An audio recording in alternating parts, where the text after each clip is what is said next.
రైతులకు good news. సాయంత్రానికల్లా అకౌంట్లలోకి డబ్బులు పడనున్నాయి. రైతులకు శుభవార్త చెప్పింది ఏపీ ప్రభుత్వం. ధాన్యం కొనుగోలు చేసిన 24 నుంచి 48 గంటల్లో ప్రభుత్వం రైతుల బ్యాంకు ఖాతాల్లో నగదు జమ చేయనుంది. రోజువారీగా చెల్లింపులు చేయాలని ప్రభుత్వం నిర్ణయం తీసుకుంది. ఉదయం ధాన్యం సేకరిస్తే సాయంత్రానికల్లా అకౌంట్లలోకి డబ్బులు జమ అయ్యేలా ప్రభుత్వం చర్యలు తీసుకుంటోంది. అధికారులకు ఈ నేపథ్యంలో ఆదేశాలు జారీ చేశారు మంత్రి నాదెండ్ల మనోహర్.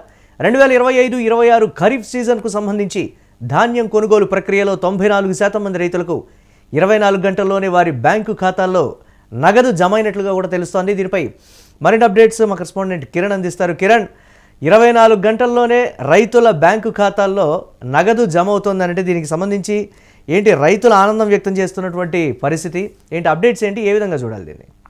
మురళి, ధాన్యం కొనుగోలు విషయంలో ఆంధ్రప్రదేశ్ ప్రభుత్వం ఏదైతే కూటమి ప్రభుత్వం కీలక చర్యలు తీసుకుంది. రైతుల ధాన్యానికి సంబంధించి రైతుల దగ్గర నుంచి మద్దతు ధరకు ధాన్యం సేకరించిన 24 గంటల నుంచి 48 గంటల్లో డబ్బులు జమ చేస్తామని గతంలో చెప్పింది. అయితే నిన్న జరిగిన రివ్యూ మీటింగ్ లో నాదెండ్ల మనోహర్ మరికొన్ని కీలక చర్యలు తీసుకున్నారు. రైతులకు ఉదయం ధాన్యం సేకరిస్తే సాయంత్రం లోపు అకౌంట్లో డబ్బులు జమ కావాలంటూ ఆదేశాలు జారీ చేస్తున్నారు. అదేవిధంగా రైతులకు కూడా 24 గంటల లోపు కాకుండా కేవలం ఉదయం ధాన్యం సేకరిస్తే సాయంత్రానికే అకౌంట్ లో డబ్బులు జమ అవుతుందని మనకు సమాచారం వినిపిస్తుంది. అయితే ధాన్యం కొనుగోలు విషయంలో కూడా ప్రభుత్వం వెనువెంటనే చర్యలు తీసుకుంటుంది. ఎందుకంటే 2025-2026 ఖరీఫ్ సీజన్ కు సంబంధించి ధాన్యం కొనుగోలు ప్రక్రియలో దాదాపు 94% మంది రైతులకు 24 గంటల్లో వారి రైతుల బ్యాంక్ అకౌంట్ లో నగదు జమ అవుతుంది. దీనిపైన రైతులు కూడా ఆనందం వ్యక్తం చేస్తారు. ఎందుకంటే ఒక పక్క రైతులకు ఏదైతే తుఫాన్ కానీ అకాల వర్షాలతో దెబ్బతిని రైతాంగం తీవ్ర ఇబ్బందులు ఉంది. అలాంటి నేపథ్యంలో ఈ కూటమి ప్రభుత్వం అధికారంలోకి వచ్చిన తర్వాత వెనువెంటనే ఏదైతే రైతుల దగ్గర నుంచి ధాన్యం సేకరించే వెనువెంటనే నగదు జమ చేయడం జరుగుతుంది. గత ప్రభుత్వంలో ధాన్యం సేకరించిన రైతులకు నిర్దిష్ట సమయంలో డబ్బులు పడికి ఇబ్బందులు పడిన నేపథ్యం కూడా ఏదైతే రైతులు చూశారో, అయితే టీడీపీ కూటమి ప్రభుత్వంలో మాత్రం ఖచ్చితంగా 24 గంటల నుంచి 48 గంటల్లో డబ్బులు జమ అవుతుంది. కానీ నిన్న జరిగిన రివ్యూ మీటింగ్ లో నాదెండ్ల మనోహర్ ఖచ్చితమైన ఆదేశాలు జారీ చేశారు.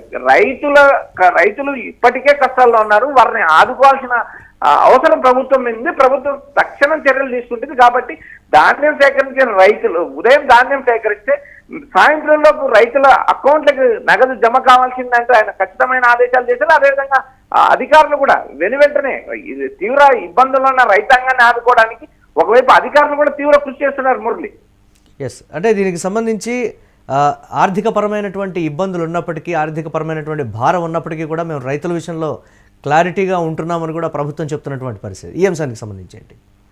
మురళి, ఇప్పటికే మనం ఒక్కసారి 2025-26 ఖరీఫ్ సీజన్ కు సంబంధించిన అంశం మనం గమనిద్దాం. అంతకుముందు ఏదైతే రాష్ట్రం ఇప్పటికే అప్పుల్లో ఉన్న ఆర్థిక ఇబ్బందులు ఉన్నా అటు సమయానికి ఏదైతే ప్రభుత్వ ఉద్యోగులకు ఏ విధంగా జీతాలు ఇస్తున్నారో అదేవిధంగా రైతులకు కూడా 24 గంటల్లో కాకుండా ఉదయం ధాన్యం సేకరిస్తే సాయంత్రానికి డబ్బులు జమ చేయాలని ఒక ఆదేశం అయితే జారీ చేశారు. మనం ఒకసారి 2025-26 ఖరీఫ్ సీజన్ అంశాన్ని మనం గమనించినప్పుడు ధాన్యం కొనుగోలు ప్రక్రియలో 94% మంది రైతులకు 24 గంటల్లో ఏదైతే నగదు జమ చేశారు.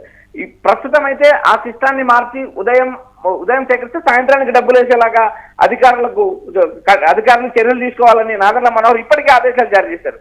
ఇప్పటికే బాపట్ల, తిరుపతి, నెల్లూరు, గుంటూరు జిల్లాల్లో ధాన్యం కొనుగోళ్లు ఇప్పటికి కూడా కొనసాగుతున్నాయి. ఖరీఫ్ సీజన్ దాదాపు ఎండింగ్కి వచ్చిన సమయంలో కూడా ఎక్కడైనా మిగిలిన ధాన్యం కానీ రైతులకు అకాల వర్షాల వల్ల దెబ్బతినం కానీ ఏదైతే రైతులకు ప్రభుత్వం ఇచ్చిన మద్దతు ధర కానీ లభించకపోయినా కూడా నేరుగా మంత్రి తనకు ఫిర్యాదు చేయమని నేరుగా చెప్పిన అంశం కూడా మనం ఒకసారి చూద్దాం. ఖరీఫ్ సీజన్ ధాన్యం కొనుగోలు ప్రక్రియలో ఎదురైన లోపాలు కూడా సమీక్షించుకొని రబీ సీజన్ లో మళ్ళీ ఇలాంటి పునరావృతం కాకోకుండా కఠినమైన చర్యలు తీసుకోవాలని ఇప్పటికే అధికారులకు ఆదేశాలు జారీ చేశారు. రబీ సీజన్ లో కూడా ప్రత్యేక శిక్షణ కార్యక్రమాలు కూడా నిర్వహిస్తున్నారు. అటు రైతులకు ఇటు అధికారులకు కూడా ప్రభుత్వం ఏదైతే ఆధునిక వ్యవసాయ పద్ధతులు, ఆధునిక మెలకువ పద్ధతులు కూడా నేర్పించడానికి ప్రభుత్వాలు కూడా శిక్షణ కార్యక్రమాలు ఏర్పాటు చేస్తున్నాయి. ఈ శిక్షణ కార్యక్రమం ఫిబ్రవరిలో జరుగుతుందని ఇప్పటికే నాదెండ్ల మనోహర్ కూడా ఆదేశాలు జారీ చేశారు. మొత్తం వ్యవహారాన్ని మనం ఒకసారి గమనించినప్పుడు ఇప్పటికే తీవ్ర ఇబ్బందుల్లో ఉన్న రైతాంగాన్ని రాష్ట్ర ఆర్థిక పరిస్థితి అంతంత మాత్రం ఉన్నా కూడా టీడీపీ కూట ప్రభుత్వం అధికారంలోకి వచ్చిన తర్వాత రైతులకు గిట్టుబాటు ధరతో పాటు రైతులకు ఇన్ టైంలో ధాన్యం కొనుగోలు చేయడం, ధాన్యం సేకరించడం, దాన్ని మిల్లర్ల దగ్గర నుంచి ప్రభుత్వం తీసుకోవడం, దాన్ని రీసైక్లింగ్ ప్రాసెస్ చేయడం, అది పౌర సరఫరాల శాఖ ఆ బియ్యాన్ని పంపించడం, ఈ మొత్తం వ్యవహారాన్ని కూడా లేట్ కాకుండా వెనువెంటనే చర్యలు తీసుకోవడం కాకుండా రైతులకు ఉదయం ధాన్యం కొనుగోలు చేస్తే సాయంత్రానికి రైతుల అకౌంట్లో డబ్బులు జమ చేయడానికి ప్రభుత్వం వెనువెంటనే చర్యలు తీసుకుంటే ఇందులో రైతులు సంతోషం వ్యక్తం చేస్తున్నారు. గత ప్రభుత్వంతో పోలిస్తే ఆ రైతులు ఈ ప్రభుత్వంలో ఎంతో కొంత న్యాయం జరుగుతుంది. గిట్టుబాటు ధర కల్పించి రైతులకు నిర్ణీత సమయంలో సరైన సమయంలో పంట కొనుగోలు చేసి సరైన సమయంలో నగదు జమ చేస్తే రైతులకు కొన్ని చోట్ల కిరణ్ కొన్ని చోట్ల అధికంగా తరుగు తీస్తున్నారు పరిమితికి మించి అనేటువంటి కొన్ని కంప్లైంట్స్ కూడా నాదెండ్ల మనోహర్ దృష్టికి వెళ్ళినట్లుగా కూడా తెలుస్తోంది. ఈ అంశానికి సంబంధించి కూడా చర్యలు చేపట్టామని కూడా చెప్తున్నటువంటి మాట. దీనికి సంబంధించి ఎస్ మురళి, ప్రభుత్వం దృష్టికి ఏదైతే పౌర సరఫరాల శాఖ మంత్రి నాదెండ్ల మనోహర్ దృష్టికి ఏదైతే రైతుల అంశం కానీ రేషన్ బియ్యం అంశం కానీ లేదా ఏదైతే ధాన్యం కొనుగోలు సేకరణలో క్షేత్రస్థాయిలో ఇబ్బందులు వచ్చినా నేరుగా టోల్ ఫ్రీ నెంబర్ ఇచ్చారు. టోల్ ఫ్రీ నెంబర్కు ఫిర్యాదు చేయొచ్చు. అటు వ్యవసాయ శాఖ కమిషనర్ కానీ వ్యవసాయ శాఖ కార్యదర్శి కానీ ఫిర్యాదు చేసిన 24 గంటల్లోనే తక్షణం చర్యలు తీసుకుంటాం. అధికారులు వెనువెంటనే రైతుల నుంచి ఫిర్యాదు వచ్చిన వెంటనే సత్వరం స్పందిస్తున్నారు. ఎక్కడికక్కడ టోల్ ఫ్రీ సెంటర్లు ఏర్పాటు చేసి ధాన్యం కొనుగోలుకి ఇబ్బంది లేకుండా ధాన్యాన్ని మిల్లర్లకు సరఫరా చేయడానికి కానీ ఆ రీసైక్లింగ్ ప్రాసెస్ చేసి అది రేషన్ బియ్యంగా మార్చడానికి కూడా ఎలాంటి ఇబ్బందులు లేకోకుండా కఠినమైన చర్యలు తీసుకుంటారు. మరోపక్క రైతుల నుంచి ఏదైతే తరుగు విషయంలో తరుగు ఎక్కువ తీస్తున్నారు మిల్లర్లు అనే విషయంలో కూడా నేరుగా నాదెండ్ల మనోహర్కు ఫిర్యాదులు ఉన్నాయి. ఈ ఫిర్యాదుల మీద కూడా చర్యలు తీసుకోవడం కూడా వెంటనే చర్యలు తీసుకోవడమే కాకుండా ఆ రైతులకు ఎక్కడ కూడా రైతుల శ్రేయస్సుకు రైతుల అభివృద్ధికి కూటమి ప్రభుత్వం కట్టుబడింది. అటు టీడీపీ కావచ్చు, ఇటు జనసేన కావచ్చు, బీజేపీ కావచ్చు. మూడు పార్టీల సిద్ధాంతం, మూడు పార్టీల ఉమ్మడి అజెండా రైతుల శ్రేయస్సు, రైతుల అభివృద్ధి, రైతులకు ఇన్ టైంలో ధాన్యం కొనుగోలు చేయడం, ధాన్యం సేకరించడం. ఇది కేవలం ఉదయం ధాన్యం కొనుగోలు చేసి సాయంత్రానికి నగదు జమ చేయడమే మా ప్రభుత్వం రైతుల పట్ల ఉన్న చిత్తశుద్ధి నిరూపిస్తుందంటూ మంత్రి నాదెండ్ల మనోహర్ ఇప్పటికే వ్యాఖ్యానించారు. Right, thanks for updates Kiran. రైతులకు గుడ్ న్యూస్ చెప్పింది ప్రభుత్వం. సాయంత్రానికల్లా అకౌంట్లలో డబ్బులు జమ అయ్యే విధంగా దీనికి సంబంధించి ప్రభుత్వం చర్యలు చేపట్టింది. ధాన్యం కొనుగోలు చేసిన 24 నుంచి 48 గంటల్లో ప్రభుత్వం రైతుల బ్యాంకు ఖాతాల్లో నగదు జమ చేయనుంది.